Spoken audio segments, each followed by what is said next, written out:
ఇవాళ మన నూతన ఉమ్మడి జిల్లాకి ఇన్ఛార్జ్గా నూతనంగా పెద్దలు డాక్టర్ పూర నరసయ్య గౌడ్ గారిని పార్టీ నియమించడం జరిగింది. ఆయన పొద్దున కామారెడ్డి జిల్లా రివ్యూ మీటింగ్స్ తీసుకొని ఇప్పుడు ఇందూరు జిల్లాకి రావడం, ఇక్కడ మీ అందరితోటి సమావేశమై ఆ తర్వాత సార్ కార్యక్రమాన్ని కొనసాగిస్తూ ఉంటారు. సో నర్సయ్య గారిని మీడియా సమావేశానికి తీసుకోవాల్సిందిగా కోరుతాం.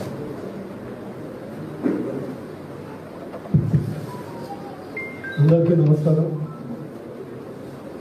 వేదిక మీద ఉన్నటువంటి నిజామాబాద్ ఎంపీ జగన్ సోదరుడు గారు, మన జిల్లా అధ్యక్షులు, పార్టీ సంస్థాగత నిర్మాణంలో బూత్ సుశక్తీకరణ కార్యక్రమాల్లో నిజామాబాద్ జిల్లాని టాప్లో ఉంచినటువంటి బసవ లక్ష్మీనారాయణ ప్రసాద్ గారికి, వేదిక మీద ఉన్నటువంటి పాత్రికేయ మిత్రులందరికీ గతంలో ఉద్యోగ సమయంలో 2-3 సార్లు రావడం జరిగింది.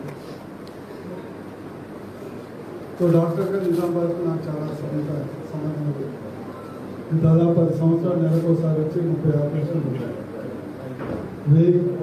1000 రూపాయలకు ఒక ఆపరేషన్ చేసుకుని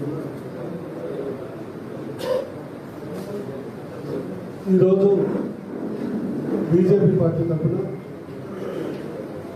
ఉమ్మడి నిజామాబాద్ జిల్లాకు ఇన్ఛార్జిగా మా యొక్క అధిష్టానం బాధ్యత వహించడం జరిగింది. మొదట సంతోషం ఏంటంటే ఇక్కడ ఉన్నటువంటి జిల్లా అధ్యక్షులు కానీ, ఇక్కడ ఉన్నటువంటి మా ఎంపీ అరవింద్ గారు కానీ, ఇక్కడ ఉన్నటువంటి నాయకులు కానీ, ఉన్నటువంటి కార్యకర్తలు కూడా బీజేపీ పార్టీని అగ్రభాగాన తీసుకెళ్ళడానికి సంసిద్ధంగా ఉన్నారు. ఒక విధంగా ఏంటంటే 2001లో టీఆర్ఎస్ పార్టీ ఏర్పడ్డప్పుడు ఇదే నిజామాబాద్ జిల్లాలో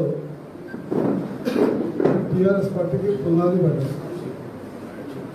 ఇక్కడ ఎమ్మెల్యేలు గెలవటం, సర్పంచ్గా గెలవటం, ఎంపీటీసీలుగా గెలవటం జరిగింది.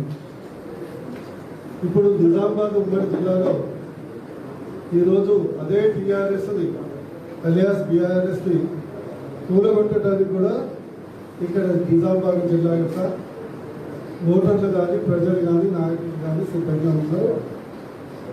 దానికి ప్రధాన నిదర్శనం గతంలో జరిగినటువంటి ఎంపీ ఎలక్షన్లో ఏదైతే భారీ మెజార్టీతో గెలిచారో దానికి నిదర్శనం. ఈరోజు పార్టీ తరఫున 100% 2-3 అంశాల్లో ప్రజలు లీడర్లందరూ చేరుకున్నారు. నెంబర్ 1, ఈరోజు తెలంగాణ రాష్ట్రం నుంచి కల్వకుంట్ల కుటుంబానికి బీఆర్ఎస్ ఇవ్వాలనే ఉద్దేశంతో 100% తెలంగాణ ప్రజలు కానీ, ఓటర్లు కానీ, నిజామాబాద్ జిల్లా ప్రజలు కానీ సిద్ధంగా ఉన్నారు. రెండో అంశం, ఒకవేళ బీఆర్ఎస్ని గద్దె దింపితే ఎవరికి అవకాశం ఇవ్వాలన్న దాంట్లో కూడా క్లారిటీగా ఉన్నారు. కాంగ్రెస్ పార్టీకి ఓటేసినా కూడా వాళ్ళు అమ్ముడుపోతారు. మాకంటే ఎక్కువ ప్రజలకు ఓటర్లకు క్లారిటీ ఉంది. 2018 ఎలక్షన్లో పోస్ట్ పెయిడ్ అంటే ఎన్నిక అయిన తర్వాత కేసీఆర్ గారు కొనుక్కున్నారు. ఇప్పుడు ప్రీపెయిడ్ నడుస్తుంది. ప్రీపెయిడ్ బ్యాచ్ నడుస్తుంది. ప్రీపెయిడ్ అంటే కేసీఆర్ గారే పదయాత్ర చేపిస్తున్నారు, కేసీఆర్ గారే సెలక్షన్ చేస్తున్నారు, 20 మందికి కేసీఆర్ గారే ఫండింగ్ ఇస్తున్నారు. ఇదంతా ప్రీపెయిడ్ బ్యాచ్ నడుస్తుంది. అందుకొరకు ప్రజలు కూడా గమనిస్తున్నారు. ఇక్కడ ఉన్నటువంటి కాంగ్రెస్, కేసీఆర్ కాంగ్రెస్ ఒక బ్యాచ్, రేవంత్ రెడ్డి కాంగ్రెస్ ఒక బ్యాచ్, పాత కాంగ్రెస్ ఒక బ్యాచ్, 3 అయిపోయి ఉంది. KCR batch prepaid. ఇక ఒరిజినల్ కాంగ్రెస్ ఏదో మమకారంతో ఉన్నవాళ్ళు కూడా పోస్ట్ పెయిడ్ అయిపోయింది. ఇక పాపం రేవంత్ రెడ్డి ఏదో అటు ఇటు తిరుగుతుంది కానీ అంతిమంగా బేగానమే షబీబీ అబ్దుల్లా రేవంత్ అన్నట్టు ఎవరి పెళ్లిలో ఆయన జాయిన్ చేసినట్టు ఆయన మిగిలిపోతాడు. ఇక మిగిలింది ఎవరు? ఈ రాష్ట్ర భవిష్యత్తు కానీ, రాజకీయ భవిష్యత్తు కానీ, దేశ భవిష్యత్తు కానీ కాపాడేది ఎవరో బీజేపీ. అది నరేంద్ర మోడీ గారి నాయకత్వం. రాష్ట్రంలో మా అధ్యక్షుడు బండి సంజయ్ గారు, లేక ఇక్కడ ఉన్నటువంటి అరవింద్ గారు, మా జిల్లా అధ్యక్షుడు కామారెడ్డి అధ్యక్షుడు గారు నేను అందులో చేయబోతున్నాను తెలియజేస్తాను. అయితే మీరు ప్రధానంగా గమనించాలి, ఈరోజు దురదృష్టం ఏంటంటే చాలా మంది జిల్లాలు విభజన చేసినప్పుడు మనందరం అనుకుందాం decentralisation of the power, administration అనుకున్నాం. కానీ కేసీఆర్ గారు చేసింది డీసెంట్రలైజేషన్ ఆఫ్ అడ్మినిస్ట్రేషన్ కాదు, decentralisation of the censoring the leaders power. Censoring ఏంటంటే ఏ ఒక్క నాయకుడు పెద్ద నాయకుడుగా ఉండొద్దు, ఎవరికి ఒక జిల్లా మీద పట్టు ఉండొద్దు, ఏ నియోజకవర్గం పట్టు ఉండొద్దు అనే ఒక కుట్రతోని ఈ జిల్లాని కనీసం నిజామాబాద్ 2 జిల్లాలు, మా దగ్గర అయితే ఒకటి 3 జిల్లాలు, 5 వరకు అయితే 5 జిల్లాలు, వాటికి రూపాలు లేకుండా చేశారు. అందుకని ఈరోజు మళ్ళీ మా పార్టీ ఉమ్మడి జిల్లా కార్యక్రమం తీసుకొని, ఎందుకంటే ఉమ్మడి జిల్లాకు ఒక స్వరూపం ఉంది, ఒక చరిత్ర ఉంది, ఒక భవిష్యత్తు ఉంది.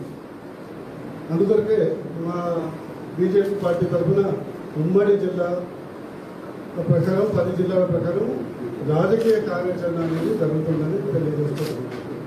ఇకపోతే ఇక కేసీఆర్ పాలన మోడల్ అనుకుంటారు కానీ చాలామంది తెలియదు. ఇక్కడ మాకు హిందీ సినిమా వచ్చింది బడేమియా చోటమియా. ఈ రాష్ట్రంలో ఓన్లీ 2 బడేమియా, రెండోది చోటమియా. బడేమి ఏమో ప్రగతి భవన్, చోటమియా ఏమో ఇక్కడ ఎమ్మెల్యే క్యాంప్ ఆఫీస్. మిగతా వాళ్ళందరూ జోకర్, మిగతా వాళ్ళందరూ జోకర్. క్లుప్తంగా ముగించే ముందు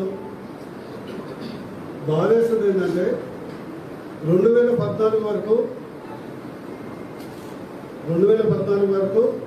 తెలంగాణ రాష్ట్రంలో 66 మేజర్ అండ్ మీడియం ప్రాజెక్టులు ఉన్నాయి, ఇరిగేషన్ ప్రాజెక్టు. ఈ జిల్లాలో ఉన్నటువంటి ఎస్ఆర్ఎస్పీ పోచంపాడు ఏదైతే ఉందో నీళ్లు ఎస్ఆర్ఎస్పీ, కానీ పబ్లిసిటీ చేసుకునేది కాళేశ్వరం నీళ్లు ఎస్ఆర్ఎస్పీ. ఇప్పుడు కాలువల బయట ఇంకా మా సూర్యాపేట దగ్గర కూడా వచ్చేది ఎస్ఆర్ఎస్పీ ఫేజ్ 2 నీళ్ళే, కానీ ప్రచారం మాత్రం కాళేశ్వరం. ఇంకో విషయం, ఈరోజు ఈ జిల్లాలో చూస్తే ఏంటంటే ఇవాళ పొద్దు నుంచి తిరుగుతున్నాం, అన్ని నియోజకవర్గాల్లో ఎర్రకొండలు ఉన్నాయి, అవినీతి ఎర్రకొండలు. ఇసుక తింటారు, రైస్ తింటారు, ప్యాడీ తింటారు, ప్రాజెక్టులు తింటారు. ఇందుకలదు అందులేదు సందేహం వల్లదన్నట్టు ప్రతి నియోజకవర్గంలో జరుగుతున్నది ఏంటంటే ఇసుక దందాలు, రైతు దందాలు. ఒక నియోజకవర్గంలో ఇక్కడ ఒక నియోజకవర్గంలో ఒక సీనియర్ నాయకుడు ఉన్నారు, 25 రైస్ మిల్లులు ఉన్నాయి, బినామీ రైస్ మిల్లులు. అందువరకు నిజామాబాద్ ప్రజలు ఆలోచించాలి. 100% ఇక్కడ 9 సీట్లలో 9కి 9 ఈసారి బీజేపీని ఆదరిస్తే నిజమైనటువంటి బంగారు తెలంగాణ ఎలా ఉంటుందో మోడీ గారి పాలన తర్వాత వస్తుందని తెలియజేస్తూ, ముందు నిర్వహించబోయే నిరుద్యోగ మార్చ్ కూడా ఈ జిల్లాలో మన వరదలు బ్రహ్మాండంగా జరిగింది. ఉద్యమ సమయంలో ఎట్లా జరిగిందో అట్లా జరిగింది. ఇక్కడ కూడా భారీ కనీసం 10,000 తగ్గకుండా భారీగా నిరుద్యోగ మార్చ్ కూడా నిర్వహిస్తామని తెలియజేస్తూ మీ ద్వారా నిజామాబాద్ ప్రజలకు, ఇందూరు ప్రజలకు విజ్ఞప్తి చేస్తున్నాను. మీరు ఒక్కసారి మీ చుట్టూ చూడండి, ఒకసారి చుట్టూ చూడండి. మీ ఎమ్మెల్యేలు 2014లో ఎట్లా ఉండే, 2023కి ఎట్లా అయిపోయారు. ఈరోజు కలవగొట్ట కుటుంబం ట్రిలియనేర్ అంటే 1,00,000 కోట్లు. ఇది అతిశయోక్తి కాదు, నువ్వు వాస్తవం చెప్తున్నావు. ఏ ఎమ్మెల్యే కూడా బిలియనీర్కు తక్కువ లేదు. తెలంగాణ రాష్ట్రంలో ఏ ఎమ్మెల్యే కూడా బిలియనీర్కు తక్కువ లేదు. అందుకని నిజామాబాద్ ప్రజలకు విజ్ఞప్తి, ఈరోజు బడుగు జరిగిన వర్గాలు, అట్టడుగు వర్గాలు, రైతులు బాగుపడాలంటే ఖచ్చితంగా బీజేపీ రావాలి. ఇకపోతే చాలా హాస్యాస్పదం ఏంటంటే, కూర్లే రాయి తీయడంలో ఏట్లే రాయి తీసినట్టు వైజాగ్ దగ్గర పోయి స్టీల్ ప్లాంట్కు బిల్డ్ చేస్తారు. చాలా నవ్వుతారు, నవరంధ్రాలతో నవ్వుతారు. పక్కనే ఉన్నటువంటి నిజాం షుగర్ ఫ్యాక్టరీ దిక్కులేరు.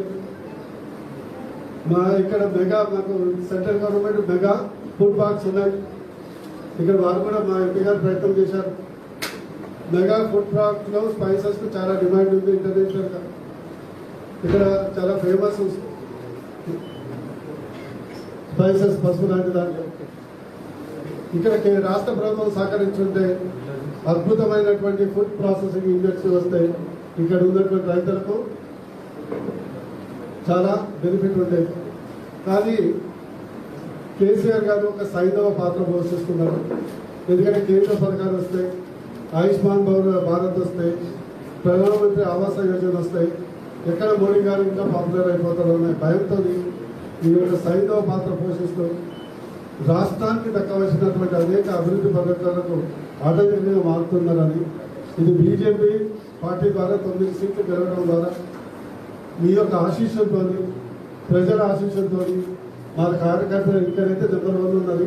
మా బూతు సుశక్తికరణ ప్రోగ్రాము మేము ఖచ్చితంగా గెలిచి ప్రభుత్వం మారడం అనేది ఖాయమని ఈ సందర్భంగా తెలియజేస్తూ ఈ అవకాశం ఇచ్చినందుకు ధన్యవాదాలు తెలియజేస్తున్నాను.